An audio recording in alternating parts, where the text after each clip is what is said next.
The Netflix situation with Warner Bros., it gets worse. For those unaware, Netflix has put in a bid to purchase Warner Bros. Entire catalog. That includes all their movies and video games, TV shows, anything under Warner Bros. Netflix will own it if this deal goes through. But I do feel like people are and not intentionally, I do feel like people are spreading misinformation. This deal is not complete for those unaware. This deal is essentially a handshake, but it has to be approved by the feds because this is such a large merger. Very rare, because Warner Bros. Is one of the big three. They own a lot of shit. We don't see mergers like this very often. I feel like off the top of my head, the last time we see mergers like this was with Xbox and Microsoft. And then if you remember with tech, Sprint and T-Mobile, the same thing happened with Sprint and T-Mobile. That was, remember, it was a big four when it came to cell phone towers. And it was such a big deal. The feds had to approve that shit. The same thing has happened. So the deal is not 100% gone through, but I will say it's not looking good. And we're going to talk about even more because we also have a new bidder in the situation, which makes this work. This is just bad all around. But let's talk about the Netflix. Yeah, the antitrust laws are because monopolies are bad. I've seen some people defending this shit. Monopolies are bad, guys. Monopolies mean they're going to raise the price. When there's no competition, you can charge whatever you want. Trust me, you do not want one company to own all the water on earth. Nigga, we're all going dehydrated. But anyways, Netflix considers Warner Bros. Games to be pretty much a worthless piece of shit. So that's right. If this deal goes through, Netflix will not just own the movies and TV shows and comic books that Warner Bros. Owns, but they will also own video games such as the Harry Potter games, the Batman Arkham games, Suicide Squad. The list goes on. Mortal Kombat. The list goes on. Multiverses. But it would seem from reports that Netflix doesn't give a fuck about Warner Bros. Games. And ladies and gentlemen, if you are a Harry Potter, Hogwarts Legacy fan, and I know a lot of them are out there because that was one of the best-selling games that year. Was it 2024? Or was it 23 that it came out? Whatever year it came out. I'm old. It was one of the best-selling games. It's got a lot of fans out there. If you are, Kafringo, if you are a fan of the Batman Arkham series, we may never see Batman Arkham Beyond Arkham. And that's because apparently Netflix don't give a fuck. The news that Netflix is trying to buy Warner Bros. Didn't ever look like it would be good for gamers, but a recent investor call by the streamer suggests things are a whole lot worse than we previously imagined. Netflix co-CEO Gregory Peters told investors that when it comes to Warner Bros. Gaming division, it didn't even factor into the $83 billion deal. If you're not following what that says, it says, essentially, Netflix spent $80 billion to buy their movie and TV rights.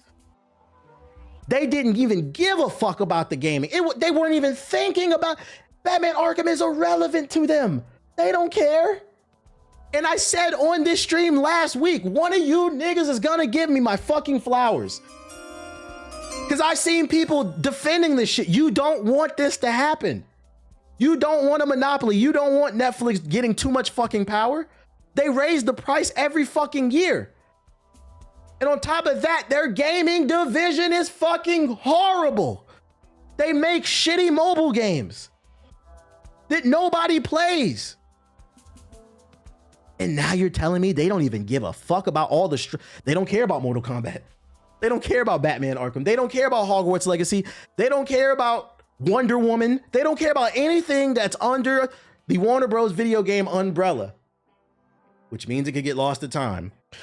It was apparently considered to add nothing to the company's overall value because they're relatively minor compared to the grand scheme of things. These niggas said Bruce Wayne ain't shit. Yeah, Injustice. Yeah, Injustice is under that umbrella too. Warner Bros. Games hasn't exactly shown of late, with multiple closures of extremely talented teams, and the recent flops of Multiverses and Suicide Squad killed the Justice League. But it's still hardly minor. For one, Hogwarts Legacy was the best-selling game of 2023 in the US, and more popular than Call of Duty, selling 34 million copies in the first year. That's actually fucking crazy. I didn't know it was that many. That's crazy. That's billions of dollars in revenue. Then you got the Arkham franchise, Mortal Kombat, plus the infinite money machine that is every single... That's right. They own Lego. They own the Lego games from Star Wars to Harry Potter to Batman. Yes, it suffered as much as every other arm as the company under David Zalvez, but it's not something you would immediately write off as worthless. However, that's the price Netflix put on Warner Bros. Games when bidding on the whole company. And let me tell you why they don't care. I told y'all the biggest issue with gaming is, say it with me, what? Capitalism. And specifically these executives at the top, these suits. These suits don't understand the gaming space. I'm gonna tell you exactly what the fuck happened. When they did an audit of Warner Bros., they looked at the books, they said, okay, the Superman movie's making money. This TV show is making money, this, that, and the third. But these games aren't making money outside of maybe Hogwarts Legacy and these old Batman games. So they said, this shit is worthless. And this is why context in a conversation matters. Because if Netflix really cared about the arts, they would understand they are sitting on a fucking gold mine. I'm sure you, as well as me, would love a fucking Wonder Woman game, Injustice game, Injustice 3, a Justice League game. The context that gets missing in this conversation is why these games didn't perform well.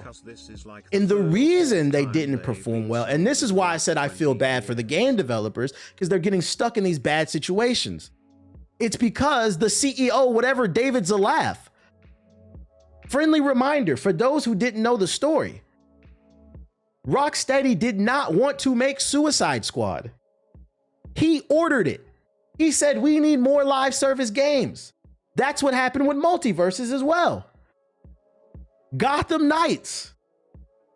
He kept trying to create infinite money glitches and failing. And the problem with these live service games is, in nature, live service games are large in scope. They're naturally going to be $100 million plus, probably 200 million or more, because you have to make a game that's already expensive, the base game, but then you have to plan content for the future. And here's what really sucks. You have to pay these people for their labor to produce content that's going to be put out in the future. And that content is a maybe, because that content will only be released if the base game performs well. So he is the problem and his underlings. But Netflix doesn't care, because the Netflix executives are fucking stupid. They don't care about this medium, this art form as a whole known as gaming. They only care about the books, and they said it right here in the article. But what else we got? But it's something that you immediately write off as worthless. However, that's the price Netflix put on Warner Bros. Games when bidding for the whole company. While they definitely have been doing some great work in the game space, said Gregory Peters on December 8th call, we actually didn't attribute any value to that form, the get-go, because they're relatively minor compared to the grand scheme of things. Netflix has already failed at games. It's important to put this perspective into context.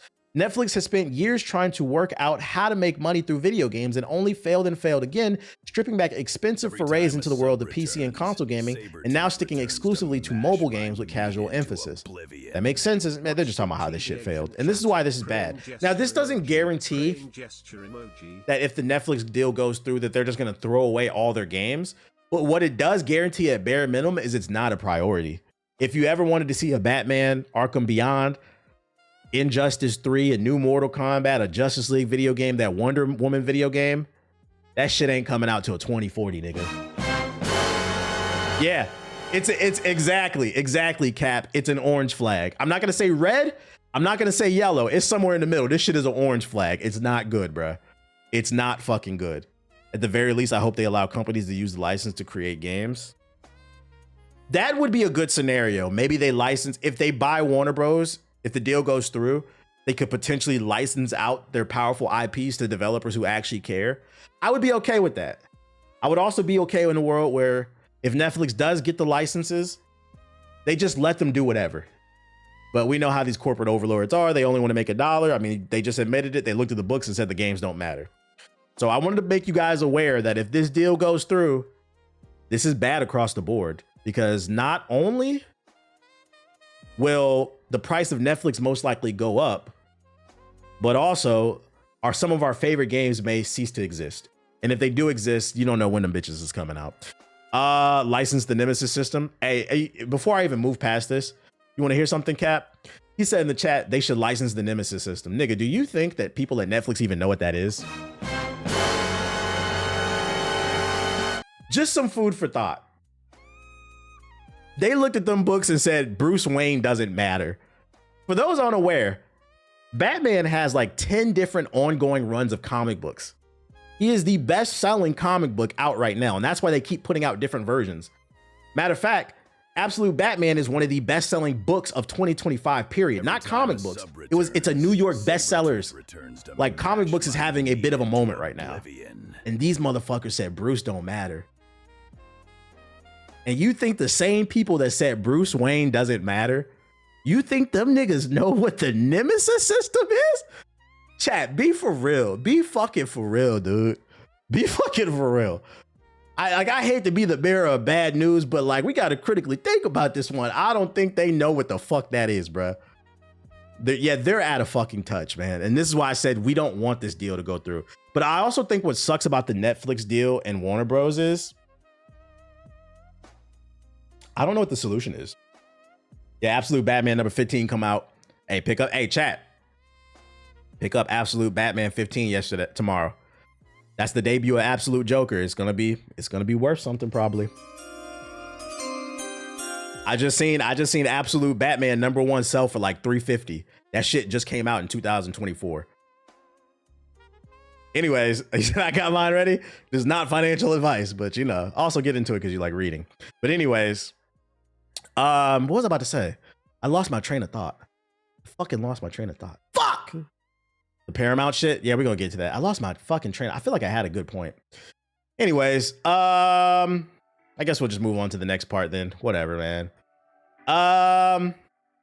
Paramount. The Netflix situation, it's not over. Remember I said earlier, a lot of people are spreading misinformation. Netflix did not buy Warner Bros. They want to buy, and there's a handshake on it, but you know, the government is trying to block it because they're arguing it's a monopoly. And in the midst of them trying to figure out whether or not the deal is going to go through, Paramount, one of the biggest people in the space for making movies, backed by Saudi Arabia's public investment fund, launches a hostile takeover bid for Warner Bros. One day after the US President Donald Trump says the Netflix deal could be a problem. Now, let me tell you why this is so problematic on so many different levels. And this is what I was about to say before we get into this. I was going to say what sucks about the Warner Bros. Situation is I don't know what the solution is. Because I don't want Netflix to have that much power. I don't want Paramount to have that much power. You want look up, if you don't know how many IPs Warner Bros. Owns, look it up. They own so many different IPs. It's going to give a lot of people power. And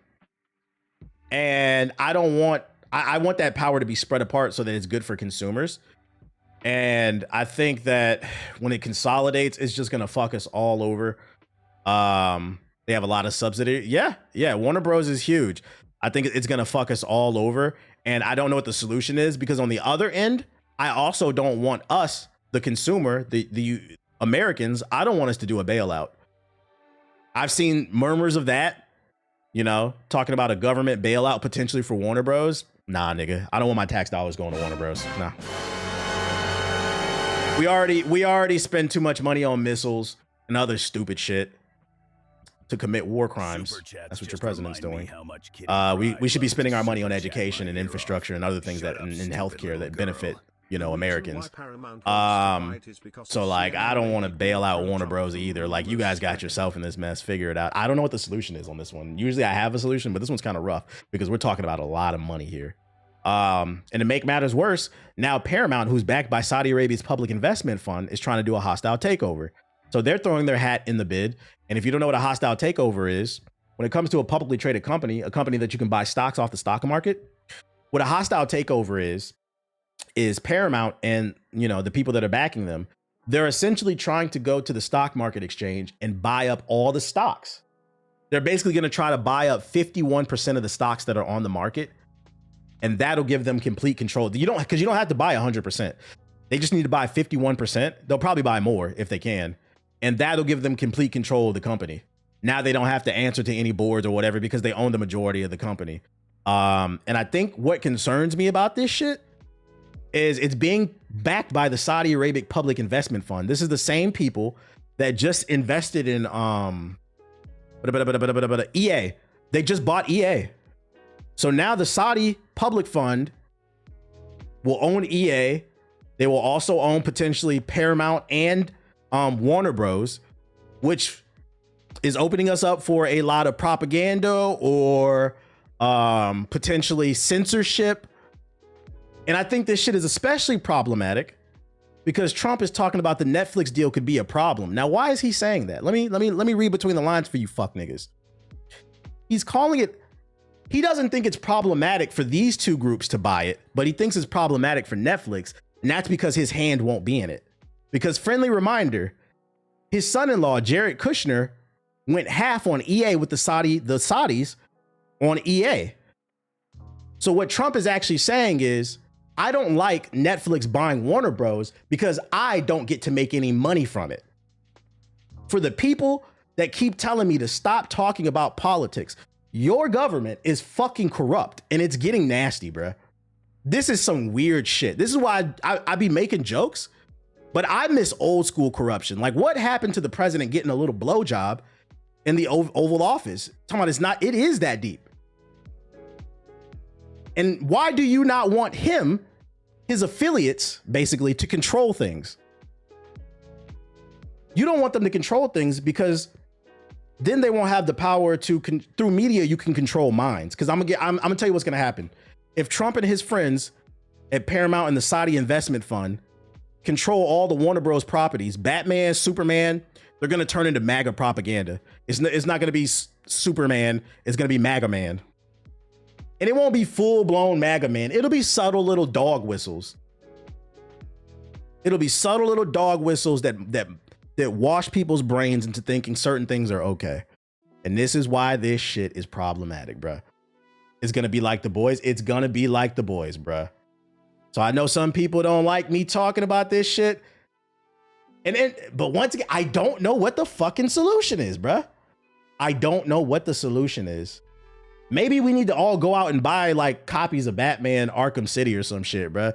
Like Warner Bros, do you need some money? Like, it's crazy too, because Superman was successful. Wonder Woman, but Superwoman's coming out next year. You guys need some money. We need to figure out what the fuck, because this is bad. I don't want this. At bare minimum, they're gonna fuck up some of our favorite art, bruh. It does make you wonder. It does make you wonder, like, all this shit is connected, whether people want to acknowledge this shit or not. This is gross. No one finds it strange that the money is being put towards entertainment this much from the government. Ding, ding, ding, ding, ding. You got the Saudis all in our entertainment. You got the people from Qatar. They're building a military base over, is it Iowa or Idaho? It's one of those Midwestern states. Why the fuck are they building fucking Air Force bases on our land? Nobody finds that problematic? It's Idaho? Yeah. That's a security risk. Then we got potential for crazy propaganda. I don't fuck with none of this shit, bruh. By the way, I've never been suicidal. Never been suicidal. I also will state, what other stream do you get this type of thought-provoking stuff? That's all. I try to keep it gaming, but I also try to connect it to the real world to help y'all think. This shit, it could be bad, bruh. It could be bad. He said, we don't need to work on infrastructure, healthcare, education. Right. The sarcasm. It's not entertainment. It's the news as well. Yeah. It all follows under it. It all falls under it. Real shit. Just some food for thought, man. I don't want Netflix or Paramount getting it, bro. Hey, matter of fact, before I move on, I came up with a solution. If Warner Bros is gonna sell somebody, sell to Tubi, nigga. So this is why I fuck with you. I appreciate it. Sell that shit to Tubi. Then we can get like Batman movies and shit on Tubi for free. I don't think they're up to nothing nefarious. Tubi's owned by Fox. Never mind. Never mind. Never mind. Because Fox is owned by Rupert Murdoch. That nigga's a fucking Super Saiyan MAGA loser too. Never mind. We don't want Tubi. I didn't even know Tubi was owned by Rupert Murdoch, pussy. What about Pluto TV? Who's Pluto TV owned by? Pluto TV owners. Who's that owned by? Is owned by where? We can't do Pluto TV. These are all, somebody said it in the chat earlier. They got a bunch of subsidiaries and you don't even know it. Pluto is owned by Paramount. Can't do that either. Like, Maybe YouTube. Maybe YouTube. YouTube. That's what we need, man. We can't have shit, dude.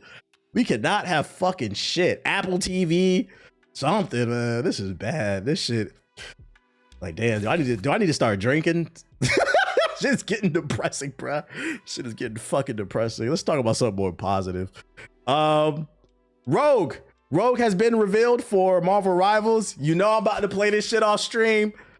I seen that they announced she's a Vanguard, she's a tank, and she can steal abilities. You said, why you think I do? Real shit, bro.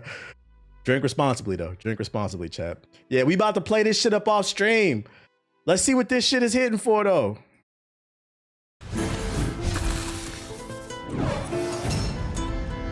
Your girl Rogue is ready for action. I like the character design. It looks good. Yo, shout out to Jonathan with the super chat. He says, Google has its own problem right now.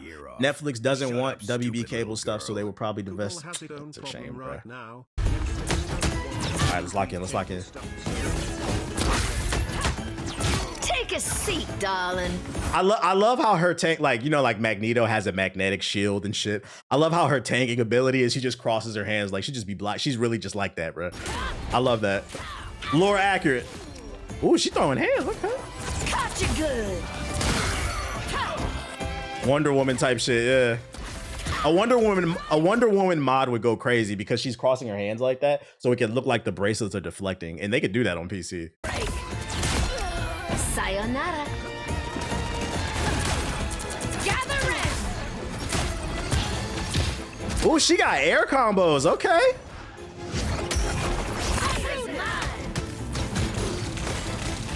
By the way, I mean, we've been known this, but once again, the developers are not beating the Gooner allegations. Yo, Rogue, let me tell you something. This is not Rogue X-Men 97. This is Rogue from the original run of the X-Men. This is not the 97 Rogue. They brought thick Rogue back. Shout out to developers, bro. Like, people, like, I like, don't get me wrong, because it's a cartoon. So when people get like super mad, I don't understand that. But like, I also, to some degree, I understand why people were upset that like Rogue wasn't thick. Because to be fair, it is lore accurate for Rogue to be thick. She's a white woman from fucking Louisiana, ain't she? Or she lived in Louisiana with him, right? She was eating gumbo and jambalaya and shit. She gonna have a fatty back on her. Come on, chat. Shout out to Zion, Big Gumbo Williamson. She from Mississippi. Okay. But she was in Louisiana. She was eating she was sucking the crawfish out the shell. She was eating the beignets. Her superpower isn't just absorbing fucking people's powers. It's eating fucking beignets and shit, nigga. Yeah, that's that cornbread shit. That's lore accurate. Better watch out. I'm feeling a little touchy today.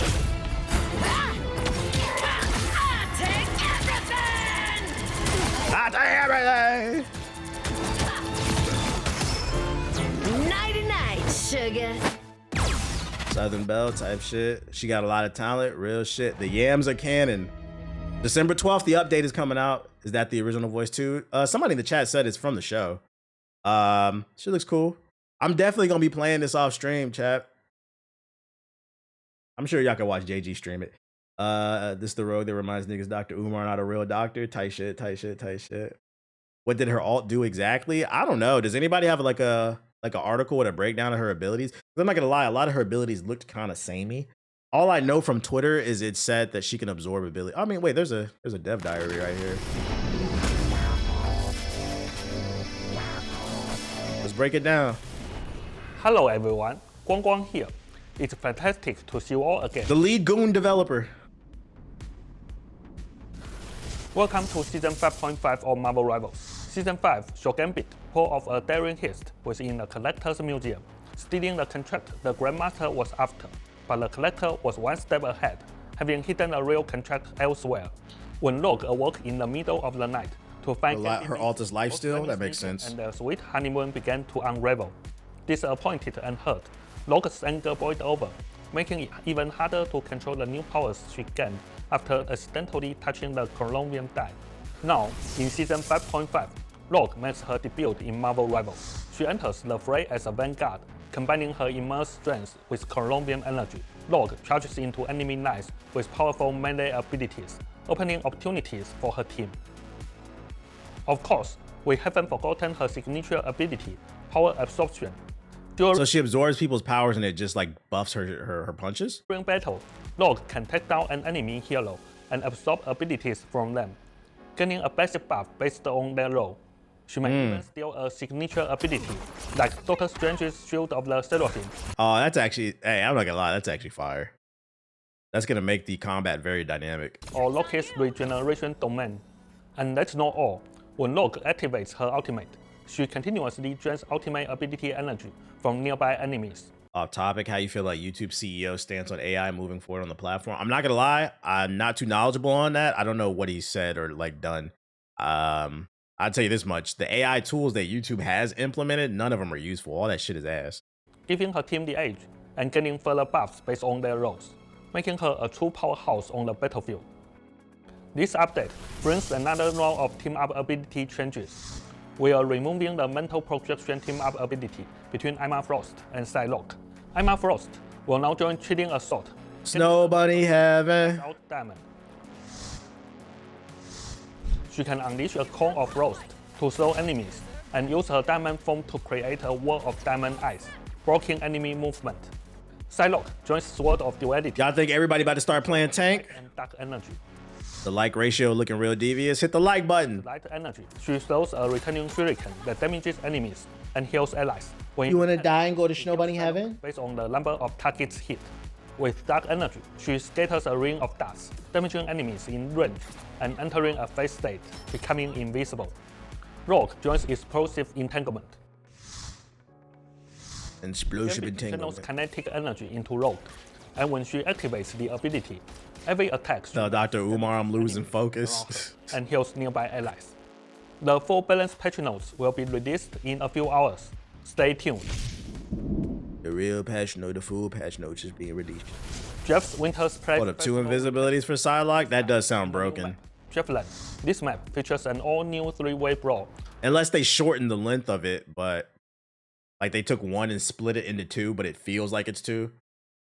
But if it's 2 and they're the same length of the original, that sounds broken. 3 unique Jeff builds, each with their own Like you're just gonna be invisible all the time, huh? more fun and color to the winter season.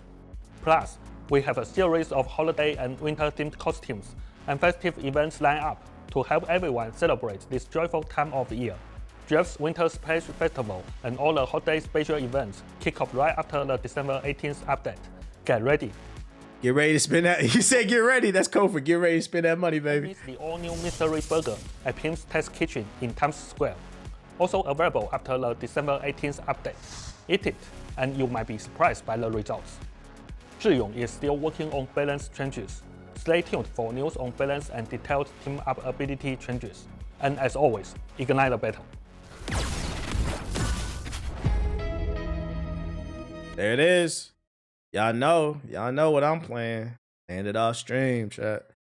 Shout out to Marvel Rivals community. You know, I just continue to cover it because I know some of y'all still love it, but y'all know. Me personally, I'm gonna try to play this more off stream, bro. I'm gonna play it more off stream. Other news. Let's see what else we got. What's her name's Tekken's lead developer, Harada. He has announced he is leaving Bandai Namco after 30 years. He released this whole statement. I'm not reading all this because I don't really care that much. But yeah, basically the heart, the brain of the Tekken series, he's now gone. And I replied to it. I said, damn, so no Waffle House? It's actual sad news. It is, because it means where does Tekken go from now? That means the next Tekken 9, it's gonna be very interesting to see who they put in charge of that one. Nah, it doesn't mean no more Tekkens. He's just leaving Bandai Namco. Bruh, Bandai, he doesn't own Tekken. Bandai owns Tekken, the IP. So trust me, it's a money printer. They're going to make more.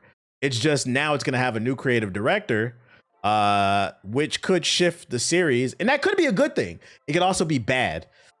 So for those unaware, this was the brainchild behind the series for the last 30 years. A legend is stepping down to focus on life, basically. And you know, if you ask me, he's older. He deserves it. Let him go enjoy his money. Enjoy his time. Somebody in the chat said he lost a friend recently. Yeah, he probably just wants to go live life, bro. FGC announced the games today. FGC announced the games for what? That means Tekken is going to play as a fucking anime arena fighter. Don't say that. No. A little piece of me for Evo Japan, a little piece of me is hoping that fucking Bandai Namco is not that fucking stupid, bro. Evo announcement. Let's see. Evo Japan. Are you hungry? Is that what it is, bro? Evo Japan. They announced the games that are being played in 40 days, competitors, visitors, access. Ain't no Sparking Zero, is it? Okay, so the lineup, Fatal Fury, nigga, what? Grand Blue versus Guilty Gear Strive.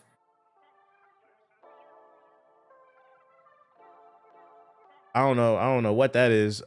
King of Fighters 15. Anime shit. Street Fighter 6. Tekken 8, 2X KO. Cause I didn't know what the fuck. What is that? Like, look, that's why I was like, what is this? I don't know. Is Fist of the North Star? Oh, I don't know what the fuck that is, bro. Some shit. Under Night in Birth, Vampire Savior, and Revo. Oh, Virtual Fighter 5, Revo World Stage. You know what? I do like this lineup. I think this is why it's important to do Evo in different countries, because I do feel like this lineup appeases more of the Japanese audience. There's a lot of anime fighters here alongside the mainstream stuff. So like, I'm cool with it because it spotlights different games, and they even gave some Western love too. Evo France is on the way. Man, nobody care about that shit, bro. The only Evo I honestly care about is the main Evo when it comes to the one in Vegas. And then like I'll watch Evo Japan a little bit, but I'm not gonna lie, I don't give a fuck about Evo France. That shit is just the leftover, the remnants of the other two. No Mortal Kombat, because Japan don't care about Mortal Kombat. And to be fair, nigga, America don't care about like, to be fair, nigga, nobody cares about Mortal Kombat. That shit dead as hell. That shit dead as hell, bro. They added Invincible Versus to this lineup? Really? American Evo has different games. They revealed those too. They did? American Evo. Let's see, Japan. Did they? I don't see nothing on here. Let's see, Las Vegas 2025. Mortal Kombat 11 was the final straw. It was the final fucking to Evo Vegas. Let's see, Evo Vegas. You don't want to see King of the Hill? Nah, I don't want to see no King of the Hill. It was at the top. Register now. It's just only to register. News, events. Bro, this website sucks, bro. Interface is doing too much, bro. Yo, y'all gotta keep these websites simple. I can't find it. I'm not gonna lie, I don't care. It says in the results, the website UI is trash. This UI is trash, yeah. Evo 20. Oh, is this the one? Just Evo 2026. Okay, there we go. Oh, bro. Delete all the cookies, nigga. Damn. All right, what we got? Got hotels. Games in the lineup. Street Fighter 6. Under Night in Birth, Invincible. Okay. Vampire Savior. Interesting. Tekken 8. Grand Blue Versus. Guilty Gear Strive. Blaze Boost Central. Fatal Fury. Rivals of Aether. Okay. Virtual Fighter 5, Revo, and 2XK. Okay, we got some different games. That's cool. I'm not gonna lie. The main ones I'm probably gonna watch is Street Fighter. I want to see Invincible. And Tekken and 2XKO. I might watch this too, actually, to be honest. I hate when websites do that shit. You get on the website, they just be begging for nigga cookies. Damn, bruh. Like, I respect the fact they asking for consent, but like, god damn, nigga, can you like, you know, butter me up or something? Just begging for the cookies, you fucking freak. Other news. Assassin's Creed, shout out to the hidden one. He be in the chat. Assassin's Creed Black Flag Resynced is now showing on the PEGI website. Truly the worst kept secret in gaming right now. The announcement is imminent. And he gave credit to Corgan Ben's YouTube. So, I mean, the name of the game got a leak. The Assassin's Creed Black Flag remake will be called Assassin's Creed Black Flag Resynced. The question is, on a scale of 1 to 10, with 10 being the most excited, how excited are you for Assassin's Creed Black Flag Resynced, chat? Let me know. Put a number in the chat. Now the J Clue with the sub. Appreciate it. 0, -10, 2, 6, 8, 4, -5. Can y'all be serious for a fucking just a moment? Come on, guys. This is the shit I be talking about. Y'all niggas hate Ubisoft, bro. Rightfully so. When's Evo? Sometime in the summer. Fucking shit. Zero. This wasn't needed. It wasn't needed, but they're poor, so they need the money. That's why they're gonna release it. They know this is one of the fans' favorites, so they're poor. They need the money. Gotta do what you gotta do to keep the lights on, though. Other news: Skyrim was announced for the Switch 2. You guys remember that? That's why you bought that new $400 console in 2025, right? To play games in 2011. Bethesda did it again. Skyrim's back. Let's go. Let's watch the trailer of this 2011 fucking game that's came out. This is a game. This is why I fucking hate this company, bro. World War Bethesda over here. Besides the fact that they release buggy games all the goddamn time, it's the fact that they've released fucking Skyrim, a game that came out in 2011 times. How is that possible? It's on everything. Give it up, nigga. Let's talk about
it's just now the game will load faster. Whatever, dude. At least with a proper remaster, like with the Mass Effect Legendary Edition, they cleaned up all the bugs and glitches. They improved some of the textures and lighting and stuff. They included all the DLC. Ugh. Wasn't the last Dead Space a remaster? No, the last Dead Space, that was a remake. They built that from the ground up. That was a remake. A good one that didn't sell well, but unfortunately. But it was a good, it was a